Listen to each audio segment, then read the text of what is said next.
Hello everyone, this is FX Red Rider, and I'm back. In the previous video, I told you I'd talk about the future mods I really want to do to my Harley Davidson Street Bob 2018 Fxbb. I'm here in beautiful Germany, about 15 to 20 minutes away from Baumholder, and about 20 minutes away from Ramstein, and 30 minutes away from Kaiserslautern. If you guys know the area, then you might recognize that castle.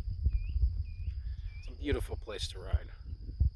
You got hairpin turns, you got beautiful roads, and they're clean.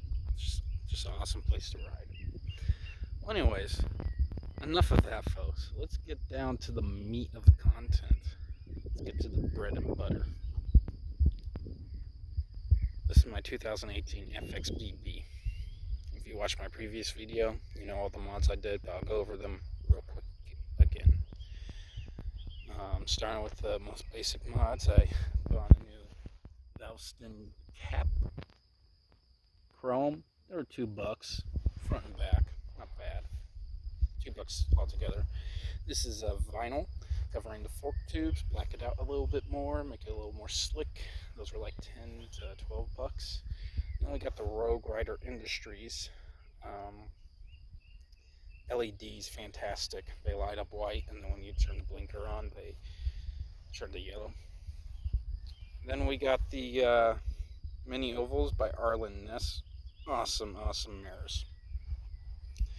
Just takes a little bit while used to get used to just those tiny mirrors, but once you do, they're pretty great. This is the Imzz gauge mount. I got the whole kit together. It comes with polyurethane bushing, a gauge mount, and then the dive bars. I went ahead and I switched to a solid riser bushing by LA Choppers just to get a little bit of that Harley shake back and get the play out of my handlebars. And these bars from stock to apes is just crazy. Stock apes to these dive T-bars, it's a crazy difference. These are 28 inches wide. If I go with anything else, it would just be a little bit more narrow. They're extremely comfortable, and I love them. They're a quality bar. And you feel like a fighter pilot versus a boulevard cruiser when you're behind these T-bars. Moving back, we got the Whiplash Speedco Slipstream seat. Extremely supportive, extremely comfortable, looks sexy as hell. This has about 6 inches of back support. It doesn't sound like that much, but you know, that's what my wife said when we were dating. But she'll tell you now, it's more than enough. And it gets you holding in the right spot. Moving back, we got the BMC Motorcycle Company seat bolt slash seat lock slash helmet lock. Just unlock this and you put a helmet on it, or just leave it like that, and it prevents anyone from stealing your Made in America seat and your Made in America seat bolt. Of course, we got the Rogue Rider Industries LEDs in the back. Just from stock to this, stock felt like a nice boulevard cruiser, but it was hell of aggressive. Moving to this, it's just a beautiful, phenomenal bike. Instead of feeling like a boulevard cruiser, you feel like a fighter pilot. I mean, it's just phenomenal. On the T-bars is all stock cabling, all stock wiring. I did it myself. It wasn't too bad. I just depinned everything, and once you get the hang of it, you get the hang of it. You'll never forget it. This is the stock speedo wire. I had it up here, but the stock speedo wire was a little bit tight, and it's better to be safe than sorry. Eventually, I want to rock out with an extension and move all the way up to the top here. Maybe you can get away with it. Maybe you're more confident with it than me, but you know, it is what it is.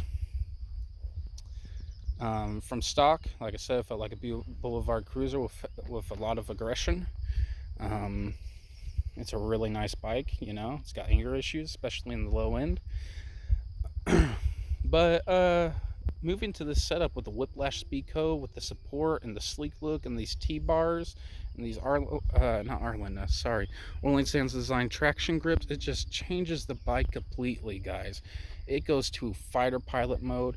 It just murders the curves, and it takes the hairpin turns home and leaves them for dead. I mean, it's just a phenomenally sharp bike. The sharpest bike I've ever owned. Sharpest Harley I've ever owned. And that's just awesome. This Milwaukee 8 motor is just really fantastic. It does sound like a typewriter. It doesn't sound as good as the other ones, but let me tell you something. The low end, phenomenal. The high end, no other Harley engine can touch it. Don't get me wrong, it's not Hayabusa. But when you're in the high end, pulling hard on the Autobahn, gotta love the Autobahn here in Germany. And that's one thing I'm going to miss when I go back stateside, because you can really rip hard legally. So that's awesome. But that high end, you think you got all the juice out of it, especially coming off a twin cam, but you pull back to pass that semi or that, Mercedes or whatever, and it just gives you more. It's definitely not the same level as the low end torque, but it's still got some. Anyways, enough of that. Let's talk about what I want to do.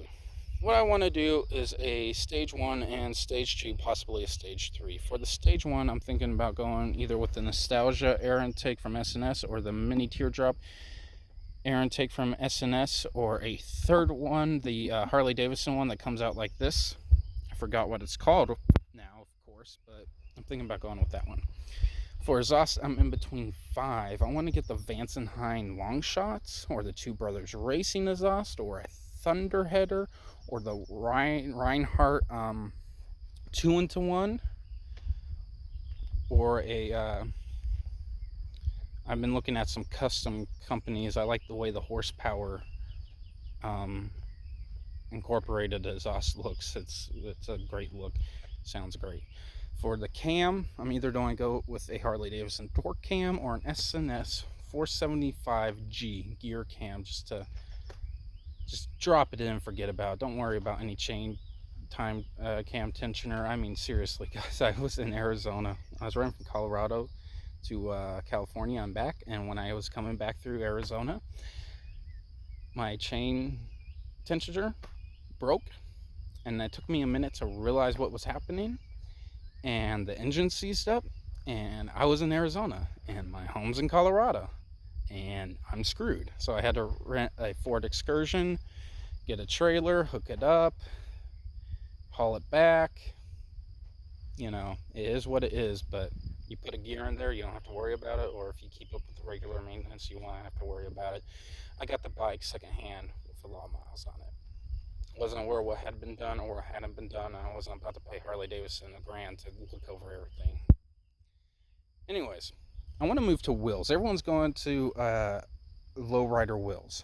They look great, and I might put some on. But what I really want to do is like put some 19s or 21s on of a different brand of wheel. I want to get some slick tires, I want to get some really sticky tires. I don't care if I have to replace them. This bike for a Harley feels real sporty, so I want some sporty tires on there. Don't matter.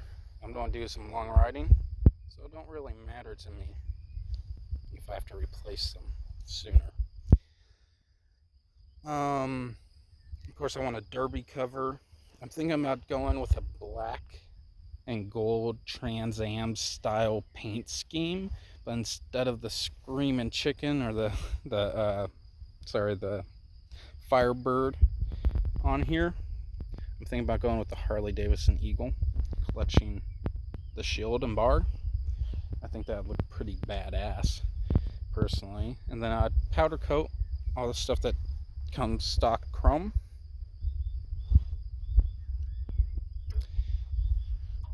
And do it gold, so it kind of fit in with the scheme of things. And of course, when I have these off, I want to put either Progression, Legend, or Olin's cartridge, but I'm not really sure which one. If you guys have any of those, comment. If you've had more than one, that would really help me, because I'm wanting to know if the price difference is really worth it. Because if it is worth it, I'm going to dive in. But if it's a minor difference, why spend the extra cash?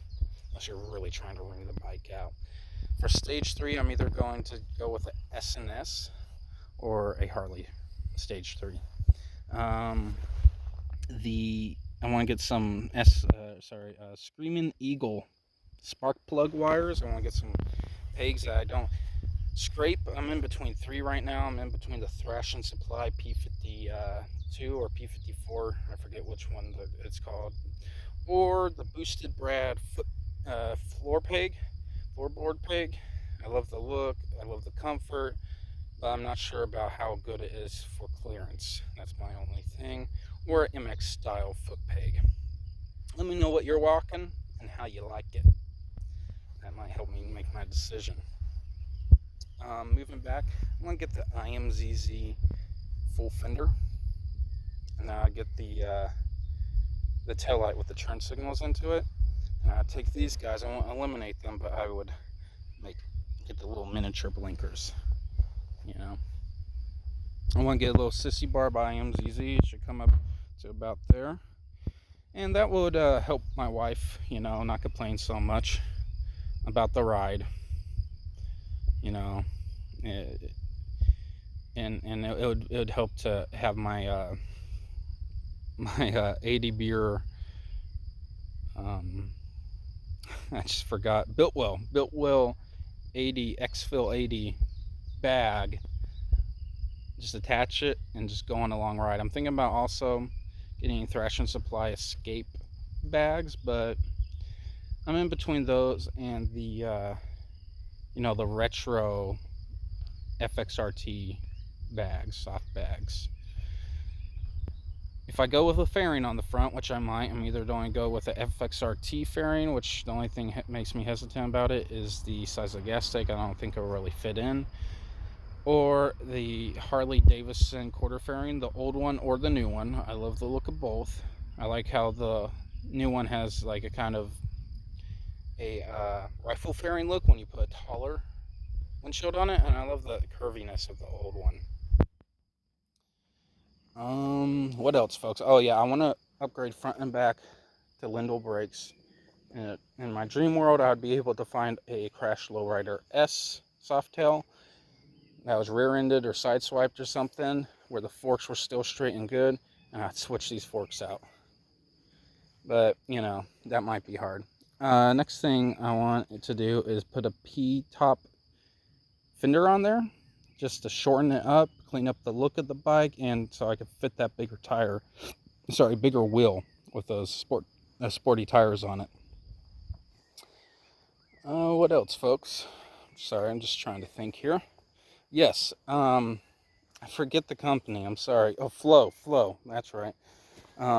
That's what else, other foot pegs I'm looking at. But I'm also looking at their shift arm and their brake arm. It's super grippy and aggressive, and I just love the look of it. And even in wet conditions, you don't have to worry about slipping. I've read this through like a torrential downpour, and that rubber's great until it's a torrential downpour and your feet are slipping everywhere and nothing's working right, and you give it a little juice and you're fishtailing all over the road. So, not the greatest idea to ride in torrential downpour, but if you're a man, you just power through it, right, guys? But anyways, that's all I could think of now. I might do another one of these once I've done the other mods. Of course, it's a never-ending journey. So, you know, I'll post up a video at that point after I've done these other mods and I find some other things I don't like. Oh yeah, real quick, Thunder Bike out of Germany makes this gas tank that's 4 gallons. It looks slick, it looks good, but I'm not sure if it was fit with my seat. And if I got that 4-gallon gas tank, I would put FXRT fairing. I just want to know it will fit with my seat. Anyways, that's all. I promise. If you guys have any questions about any of the modifications I've done, how I installed the T-bars by myself, what tools I use, what method I use to pull the wiring through, I found out this really cool method. If you're curious about that, shoot me a DM on Instagram. My handle's @RichSideways. And shoot me a comment, and either I'll do a future video or I'll answer you directly. Go ahead and smash that subscribe button, and go ahead and throttle up my like count by hitting that like button. If you enjoy this content, comment below. It really helps, guys. And if you didn't enjoy it, please tell me how I can improve. I'm always open for good criticism. Anyways, y'all stay safe out there. Don't freak out about COVID-19. Release your inner outlaw. Go ride your bike until the bike breaks or you break. Just feed yourself. Feed your soul. You know, we need it, especially as men. I'm not leaving women out either, but men with our testosterone levels and us feeling antsy if we're sitting down in a place too long and stuff like that, it's great just to rip up the road and demolish it and come home exhausted. It's just a phenomenal feeling. For you ladies out there, I'm sure you want to get out on the road too. I'm not discrediting you guys. So you guys go ahead and get out on the road. Release your inner womanly badass and shred those tires. Anyways, that's all I have for now. This is FX Red Rider, and I'm out.